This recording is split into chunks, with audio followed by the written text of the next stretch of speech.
അല്ല ആരെയാ അപ്പു? അപ്പു അല്ല പപ്പു, എന്റെ കല്യാണച്ചക്കന്. നല്ല കലക്കം പേരാട്ടോ. ഇനീഷ്യൽ ഉണ്ടോ?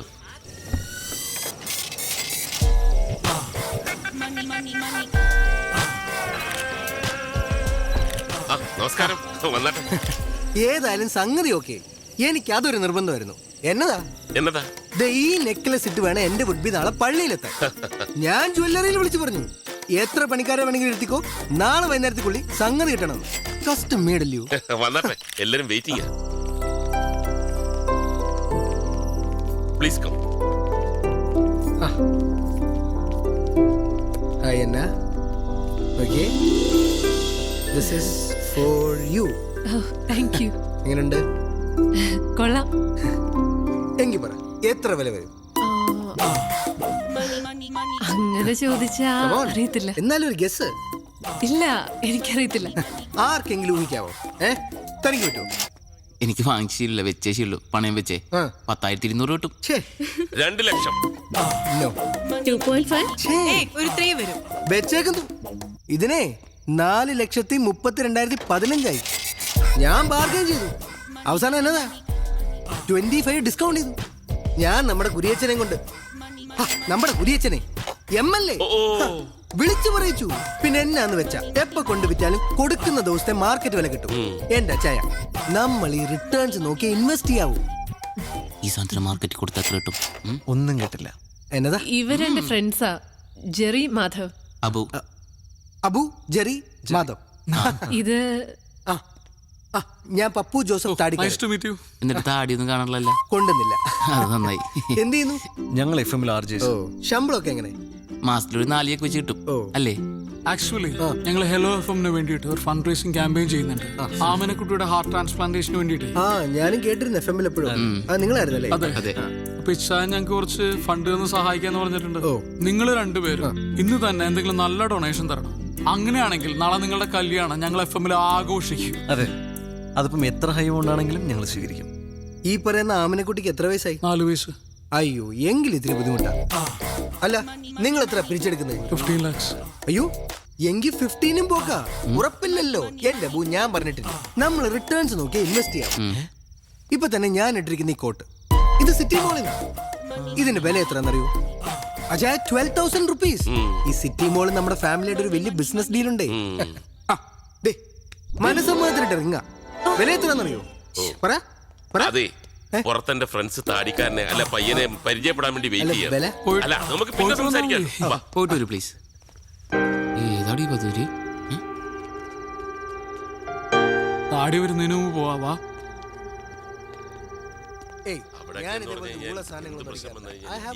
നോക്കിയേ, സ്കോച്ചിന്റെ വില പറയണണ്ട.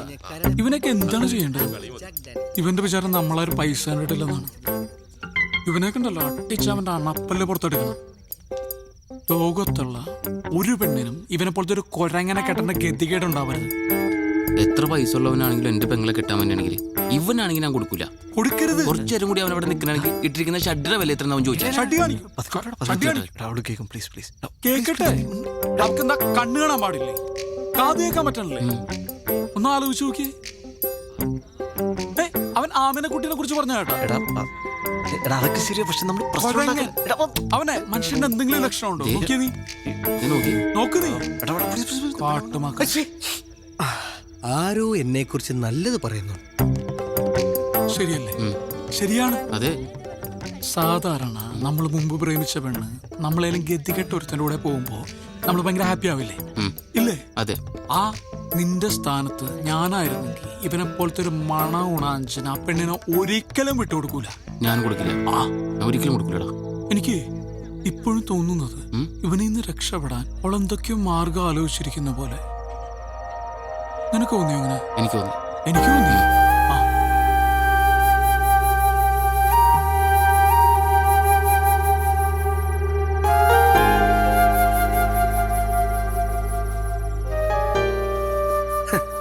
നമ്മുടെ കുമിളിയിലെ പ്ലാന്റർ തോമാച്ചായന്റെ മോളുടെ പ്രപ്പോസൽ വന്നിങ്ങനെ ബ്രഹ്മി നിൽക്കുമ്പോഴാ നമ്മുടെ ഈ അന്നക്കൊച്ചിന്റെ ആലോചന എനിക്ക് വരുന്നത്. തോമാച്ചായന്റെ ഒരു ബാക്ക്ഗ്രൗണ്ട് അറിയാമേ? ഊട്ടിയിൽ 150 ഏക്കർ തേയില, കൊടകിൽ അതുപോലെ കാപ്പി, വയനാട്ടിൽ ഏലം. അങ്ങനെ എന്നാ ഒക്കെയാ. എന്നാലും ഉള്ള പറയാലോ, അയാൾ ഫ്രോഡാ. എനിക്കയാളെ വിശ്വാസമില്ല. എനിക്ക് അച്ചായന വിശ്വാസം. കേട്ടോ എന്നെ കുട്ടി? Now I am very happy. Happy. Anna ഒന്ന് വരൂ.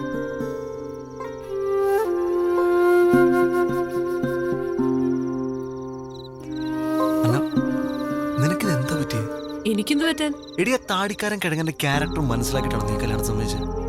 അതോ നിന്നെ ആരെങ്കിലും പെടുത്തിയതാണ് അയാളുടെ സ്വത്തും പണമോ കണ്ടിട്ട്? ജെറി എന്തൊക്കെയാ പറയുന്നേ? ഞാൻ എന്താ പറയുന്നത് നിനക്ക് നന്നായിട്ട് അറിയാം. അതുകൊണ്ട് തന്നെ സീരിയസ് ആയിട്ട് ഞാൻ പറയുന്നത് അയാൾ നിനക്കൊരു അബ്സല്യൂട്ട് മിസ്മാച്ച് ആണ്. It's not your business Jerry. It's not my business. I know that. പക്ഷെ എന്നാ നമ്മൾ കുറെ കാലം അറ്റ്ലീസ്റ്റ് നമ്മൾ നല്ല ഫ്രണ്ട്സ് ആയിരുന്നില്ലേ? എനിക്ക് നിന്റെ ക്യാരക്ടർ എന്താണെന്ന്, നീ എന്താണെന്ന്, നിന്റെ ആറ്റിറ്റ്യൂഡ് എന്താണെന്ന് ഒക്കെ നന്നായിട്ട് അറിയാം. അതുകൊണ്ട് തന്നെ ഞാൻ പറഞ്ഞു, നീ ഒരു മോശം ലൈഫിലേക്കല്ല ഒരു വൻ ദുരന്തത്തിലേക്ക് പോകുമ്പോൾ. പിന്നെ ഇതെല്ലാം കൂടെ വെച്ച് നോക്കുമ്പോൾ എനിക്ക് മനസ്സിലായി എന്താ അറിയും, നിന്റെ ഇച്ഛായനം പെട്ടിരിക്കുക. ഇത് നിന്റെ ലൈഫാണ്. നിനക്കിഷ്ടമുള്ള നിന്നെ മനസ്സിലാക്കുന്ന ഒരാളോടല്ലേ നീ ജീവിക്കണ്ടേ? പിന്നെന്തിനാ അന്ന് പിരിഞ്ഞ്? അത് ഒന്നിക്കാൻ, ഇവിടെ ഇങ്ങനൊരു സാഹചര്യത്തിൽ ഒന്നിക്കാൻ, ആ പെരട്ട താടിക്കാരനെയും നിന്നെ രക്ഷിക്കാൻ. അല്ല, ഇതിന്റെ കോൺസിക്വൻസസ് ഒന്നും ഞാൻ ആലോചിച്ചിട്ടില്ല. നീ എന്നോട് വരുമോന്നല്ല, നീ പറഞ്ഞു.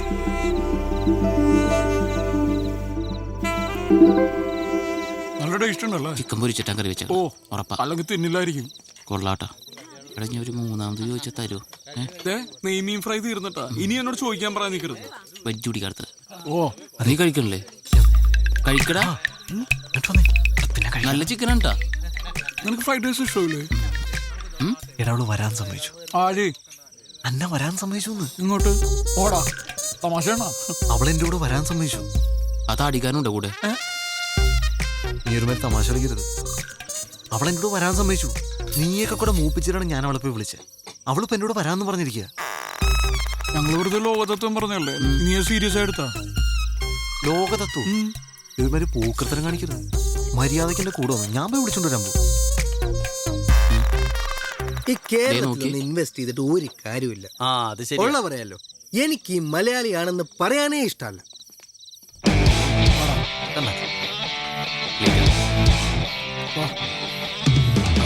ചേച്ചി ഗിഫ്റ്റ് കൊടുക്കുമ്പോൾ സൂക്ഷിക്കണം. അപ്പൊ തന്നെ പൊട്ടിച്ചു നോക്കും. വെറുതെ നാണം കിട്ടുമോ? അതെ. നീ ശരിക്കും ആലോചിച്ചിട്ടാണ് ഈ തീരുമാനം എടുത്തത്? അതെ.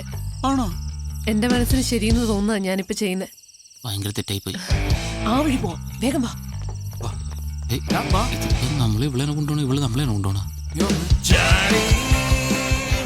ഞാൻ വണ്ടി എടുത്ത് പുറത്തേക്ക് വരാം. നിങ്ങൾ അവിടെ വെയിറ്റ് ചെയ്യും. നിങ്ങൾ തൊഴിയോ? വാ, സൂക്ഷിച്ച് വാ വാ. നേരെ പൊക്കോ. അഥവാ ആരെയും കണ്ടിട്ടുണ്ടെങ്കിൽ ഇപ്പോഴത്തെ നടക്കാറിങ്ങിന്ന് പറഞ്ഞാൽ മാറ്റാം.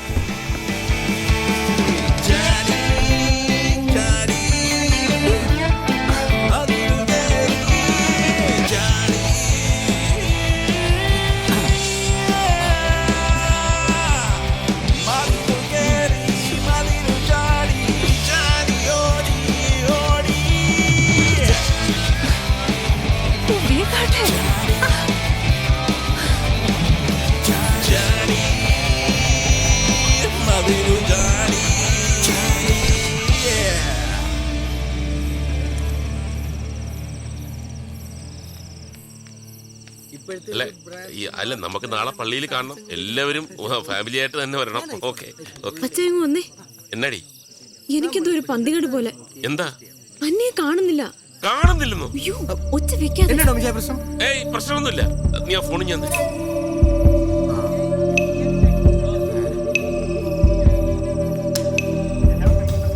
സ്വിച്ച് ഓഫ് ആണല്ലോ. ഒന്നുകൂടി വിളിച്ചു നോക്ക്.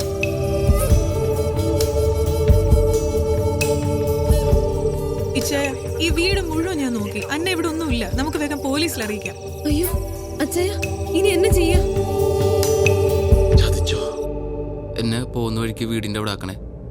ഇറക്കാം.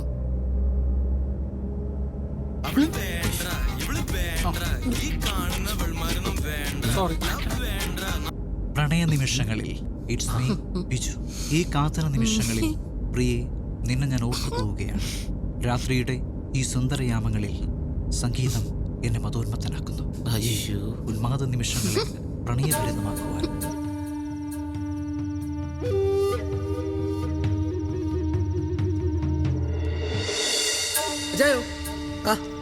ഇതിനെത്ര വില? നീ ഫിലിപ്പച്ചായനോട് വിളിച്ചു പറ, ആൾക്കാരുമായിട്ട് കോളേജ് ജംഗ്ഷനിലോട്ട് വരാം. ഗോപിച്ചേ, ആദ്യം നമുക്കൊന്ന് സംസാരിക്കാം, എന്നിട്ട് മതി.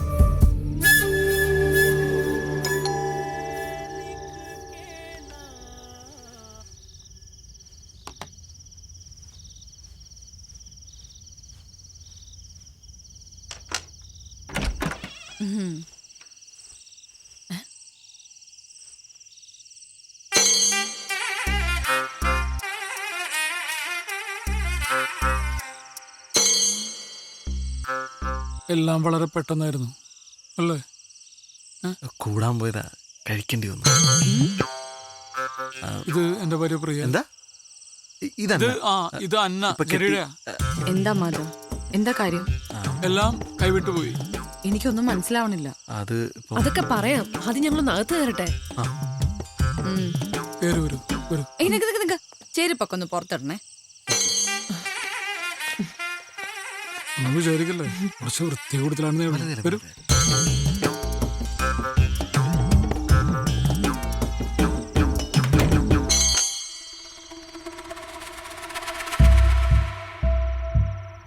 What have you done, Madhav? It's so unfair. ഇനി എന്താ ഉണ്ടാവാൻ പോണേന്ന് അറിയോ? കുട്ടി ഉണ്ടാവും. അല്ലെ കുട്ടി നന്നായി ആലോചിച്ചിട്ടാണ് നമ്മളുടെ ഒപ്പം വന്നിരിക്കുന്നത്. പക്ഷെ ഇത് വലിയ വിഷയമില്ല, നമുക്ക് സോൾവ് ചെയ്യാവുന്ന പ്രശ്നമുള്ളൂ. എങ്ങനെ സോൾവ് ചെയ്യുന്നാ പറയുന്നേ? എങ്ങനെ സോൾവ് ചെയ്യും? ഞങ്ങൾ വേണമെങ്കിൽ ഇവിടെ അടുത്തുള്ള ഏതെങ്കിലും ഹോട്ടലിലേക്കോ അല്ലെങ്കിൽ എൻ്റെ റൂമിലേക്കോ പോയായിരുന്നു അല്ലേ? ജെറി, ഇപ്പൊ നിങ്ങൾ ഇങ്ങോട്ട് വന്നോണ്ടല്ല ഞാൻ ഈ പറയുന്നേ. ഞാൻ പ്രാക്ടിക്കലായിട്ട് പറയാ. അതിന് ടെൻഷൻ ആവണ്ട. നമുക്ക് പോലീസിലൊന്ന് ഇൻഫോം ചെയ്താലോ? പോലീസിനൊക്കെ അവർ അറിയിച്ചിട്ടുണ്ടോ? ആ ഫോണും തന്നെ.